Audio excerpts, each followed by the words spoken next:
Hey friends, if you encounter the error 0x800f0906 DISM error while trying to repair a corrupt Windows image, then please watch this video. So this error occurs when you are trying to use the DISM scan to repair the system image. Now the SFC scan, the system file checker scan, does a similar job. It's not the same, but it does a similar job of checking for missing and corrupt files on your system and replacing them if possible. So you can try this one as well. Search for command prompt in the Windows search bar and click on Run as Administrator.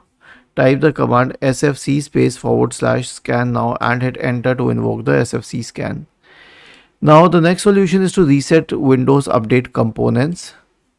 I'll show you the components here. So there's a script. I have shared this script in the description section of the video. Simply copy this script. Search for command prompt in the Windows search bar. Click on Run as Administrator. Paste it here.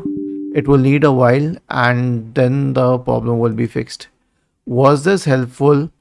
If yes, then please subscribe to the channel, and if not, then let us know in the comment section of the video on how we could help you further. Thank you for watching this video and have a nice day.